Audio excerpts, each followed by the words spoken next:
ہر طرح کی اس کے سماج میں بہتر انسان بننے کے لیے مذہب کی قید نہیں لگائی گئی، جنس کی قید نہیں لگائی گئی، مرد و عورت کی قید نہیں لگائی گئی، امیری اور غریبی کی قید نہیں لگائی گئی، بلکہ اللہ کے رسول صلی اللہ علیہ وسلم نے ہر انسان کو تعلیم حاصل کرنے کا حق دیا۔ اور آج کل جو نعرہ آ رہا ہے رائٹ ٹو ایجوکیشن، کہ ہر ایک کا تعلیم حاصل کرنا فرض ہے، یہ نعرہ پہلی مرتبہ نبی کریم صلی اللہ علیہ وسلم نے ہی دیا تھا، اور اسی پر پوری دنیا میں آج عمل ہو رہا ہے۔ حالانکہ آج بھی کہیں نہ کہیں کچھ لوگوں کو تعلیم حاصل کرنے سے روکا جاتا ہے۔ اسلام پر، یا کہہ لیجئے مذہب اسلام کے ماننے والوں پر دوسرا بڑا الزام لگتا ہے کہ یہاں صرف علم دین کو حاصل کرنے کا حکم دیا گیا ہے، قرآن و حدیث کا علم سیکھنے کے لیے کہا گیا ہے، دنیاوی علم کی یا سائنس کی یا جو عصری علوم ہیں اس کو حاصل کرنے سے روکا گیا ہے۔ یہ سراسر جھوٹ ہے، الزام ہے۔ اسلام نے تعلیم حاصل کرنے کا حکم دیا ہے،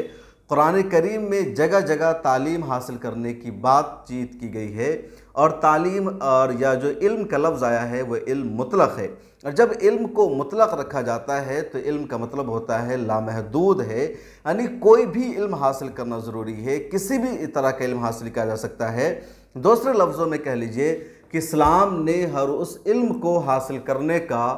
حکم دیا ہے جو علم انسان کے لیے فائدہ مند ہو سکتا ہے، جو نفع بخش ہو سکتا ہے، جن چیزوں سے انسان کا اس وقت واسطہ پڑ سکتا ہے، ان تمام چیزوں کو حاصل کرنا ایک طرح سے فرض قرار دیا گیا ہے۔ اور اس کی تاریخ حضرت آدم علیہ السلام سے ہی ملتی ہے۔ جب حضرت آدم علیہ السلام کو اللہ تعالیٰ نے پیدا کیا اور ان کو کہا گیا کہ آپ ان چیزوں کے نام بتائیے، انہوں نے انکار کیا، پھر اللہ تعالیٰ نے ان ناموں کا علم بتایا حضرت آدم علیہ السلام کو، اور جب انہوں نے بتا دیا فرشتوں کے سامنے، تو اس وقت جن چیزوں سے واسطہ پڑ رہا تھا حضرت آدم علیہ السلام کا، ان تمام چیزوں کا علم حضرت آدم علیہ السلام نے بتایا۔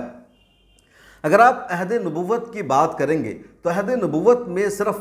قرآن اور حدیث کا علم صحابہ کرام کے پاس، نبی کریم صلی اللہ علیہ وسلم کے پاس نہیں تھا، بلکہ نبی کریم صلی اللہ علیہ وسلم نے اس وقت پیش آنے والی تمام چیزوں کا علم حاصل کرنے کا حکم دیا صحابہ کرام کو، اور ان کی تربیت کی، ان کی تلقین کی، اور کہا ہر ایک علم حاصل کرو۔ چنانچہ آپ دیکھیں گے کہ عہد رسالت میں صحابہ کرام بزنس کرتے تھے، تجارت کرتے تھے، تو کیا وہ تجارت بغیر علم کے کرتے تھے؟ نہیں، ان کو بزنس کا علم تھا، ان کو تجارت کا اصول معلوم تھا، اور آپ صلی اللہ علیہ وسلم ہمیشہ اس کو اپریشیٹ کرتے تھے۔ خود آپ صلی اللہ علیہ وسلم کی دلچسپی تھی تجارت میں۔ نبی کریم صلی اللہ علیہ وسلم کی پہلی زوجہ محترمہ حضرت خدیجہ رضی اللہ تعالیٰ عنہ بہت بڑی بزنس وومن تھی، تو آپ نے اکنامک ایجوکیشن کو اس وقت بھی پروموٹ کیا، فروغ دیا، اس کی اہمیت تھی۔ نبی کریم صلی اللہ علیہ وسلم کے زمانے میں معمار تھے، گھر بنانے والے تھے، انجینئر تھے جو نقشہ بناتے ہیں، خود مسجد نبوی کی تعمیر ہوئی، تو کیا بغیر علم کے ہو گیا؟ اسی طرح عہد نبوت میں میڈیکل کے ایجوکیشن کی بہت زیادہ اہمیت ملتی ہے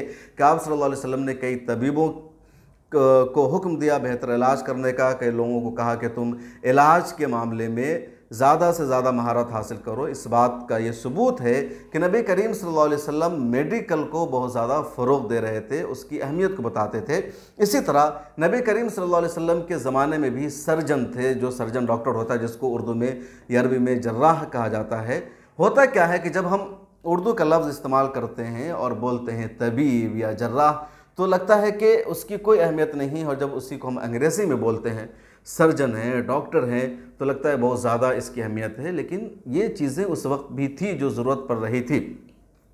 اسی طرح آپ دیکھیں گے نبی کریم صلی اللہ علیہ وسلم کے زمانے میں جغرافیہ کی بہت زیادہ اہمیت تھی، اسی طرح علم نجوم کی بہت زیادہ اہمیت تھی کہ ستاروں کو دیکھ کر راستہ کا تعین کرنا، وقت بتانا، یا جغرافیہ کے کون راستہ کدھر جاتا ہے، کہاں پر کیا ہے۔ اسی طرح سپاہ گیری کی یا آرمی کی جو ٹریننگ ہوتی ہے، جو ایجوکیشن ہوتی ہے، اس کی بہت زیادہ اہمیت تھی۔ تو جتنی زیادہ اس وقت علم کی ضرورت تھی وہ سب وہاں پائی جاتی تھی۔ اب خود قرآن کریم کو دیکھیں گے تو قرآن کریم میں جگہ جگہ کہا گیا ہے افلا تشعرون، افلا تعقلون، افلا تدبرون، کہ تم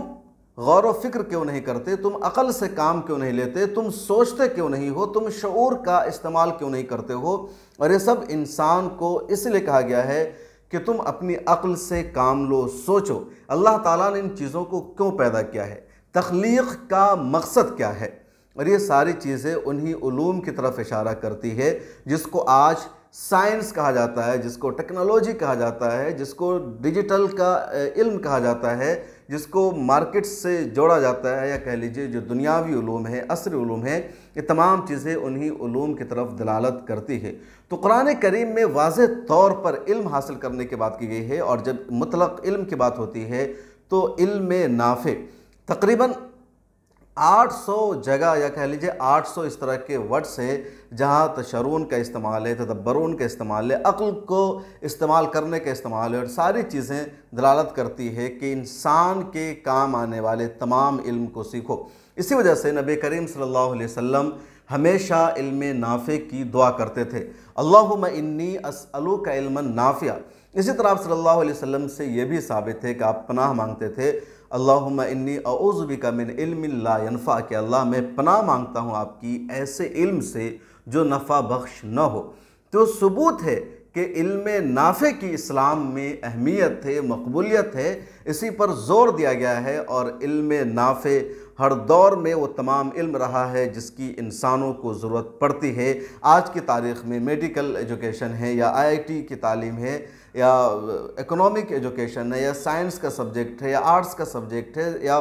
آرمی سے ریلیٹڈ ایجوکیشن ہے، یا خواہ چاند پر جانے کی بات ہو، زمین کی گہرائی میں جانے کی بات ہو، سمندر کی تہہ تک پہنچنے کا معاملہ ہو، یہ تمام ایجوکیشن کو حاصل کرنے کا اسلام نے حکم دیا ہے، کیونکہ یہ سب انسانوں کی ضرورت ہے، اور ہمیشہ اس پر فوکس کیا گیا ہے، اور یہی سے اس بات کا ثبوت مل رہا ہے کہ مذہب اسلام کے بارے میں غلط نظریہ قائم کیا گیا کہ وہاں دنیاوی علم حاصل کرنے سے روکا گیا، یا سائنس کی اہمیت نہیں ہے، ٹیکنالوجی کی اہمیت نہیں ہے، بلکہ تمام علم حاصل کرنے کا ہمیں حکم دیا گیا ہے۔ بہت مشہور حدیث ہے نبی کریم صلی اللہ علیہ وسلم کی،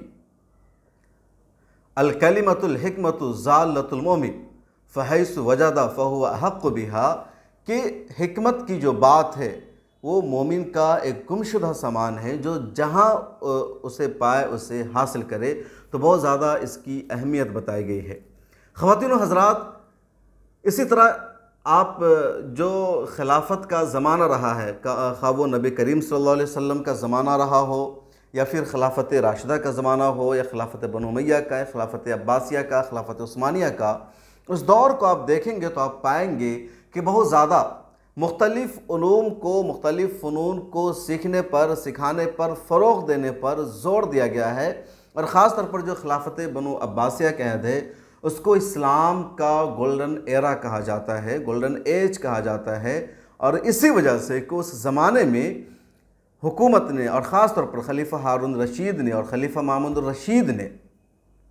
ایجوکیشن کو فروغ دیا، بڑے بڑے ایکسپرٹ کو ہائر کیا، ٹرانسلیٹر کو، معلم کو، اور ان سب نے یونان کے فلسفہ کو عربی میں، فارسی میں، دیگر زبانوں میں ٹرانسلیٹ کیا، اور علوم کو منتقل کرنے کا سلسلہ شروع ہوا۔ خلافت بنو عباسیہ کی اب تاریخ پڑھیں گے تو اس زمانے میں نئے ملک زیادہ فتح نہیں ہوئے، زیادہ شہروں کو فتح نہیں کیا گیا، خلافت بنو عباسیہ کے حکمرانوں نے زیادہ بڑی بڑی جنگیں نہیں کی، اس کے باوجود اس ایرا کو، اس زمانے کو اسلام کا گولڈن ایج کہا جاتا ہے، اور اسی وجہ سے اس میں بہت زیادہ ریسرچ ہوا، بہت زیادہ سائنسی علوم کو فروغ دیا گیا، بہت زیادہ ٹرانسلیشن کا کام کیا گیا۔ اسی طرح پھر خلافت عثمانیہ میں یہ سارے کارنامے انجام دیے گئے۔ تو یہ وجہ ہے خلافت بنو عباسیہ کو گولڈن ایج کہنے کی، کہ اس میں بہت زیادہ علوم و فنون کو فروغ دیا گیا۔ اسی طرح جب اندلس میں مسلمانوں کی حکومت تھی تو وہاں بہت زیادہ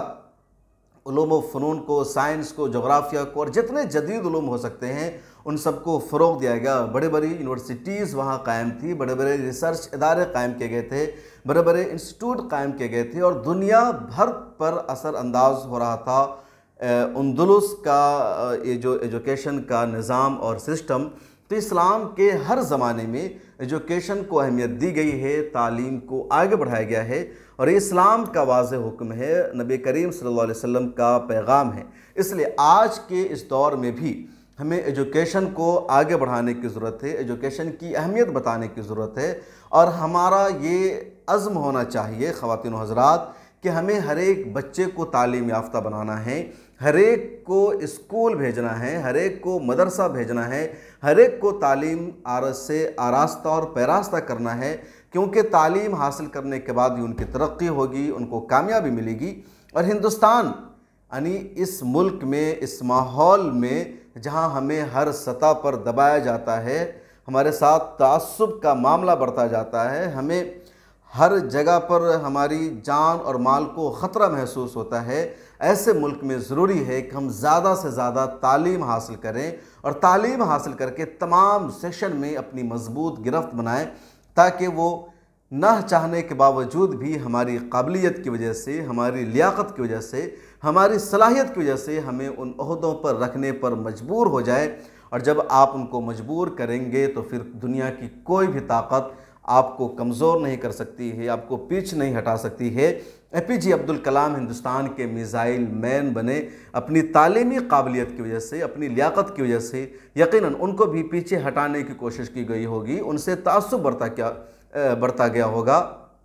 ان سے حسد کیا گیا ہوگا، مسلمان ہونے کی وجہ سے ان کو بہت گھٹیا نظروں سے دیکھا گیا ہوگا، لیکن ان کے اندر قابلیت ایسی تھی، صلاحیت ایسی تھی کہ چاہنے کے باوجود ان کو نظر انداز نہیں کر سکتے تھے، کیونکہ وہ میزائل مین تھے۔ اور ایسے دسیوں لوگوں کی ہمارے ملک میں تاریخ ہے۔ اس لیے ہمیں تعلیم کی اہمیت پر زور دینا ہے، ہمیں علم حاصل کرنا ہے، اور علم حاصل کر کے تمام شعبوں میں اپنا ایک مقام پیدا کرنا ہے۔ اور علم حاصل کرنے کا حکم ہمیں اسلام سے ملتا ہے، شریعت سے ملتی ہے، ہمارا مذہب ہمیں علم حاصل کرنے کا حکم دیتا ہے۔ ہاں، ایک بات کا یاد رکھنا ضروری ہے کہ اب دنیا کا جو علم حاصل کیجئے، آپ ڈاکٹر بنیے، انجینئر بنیے، آپ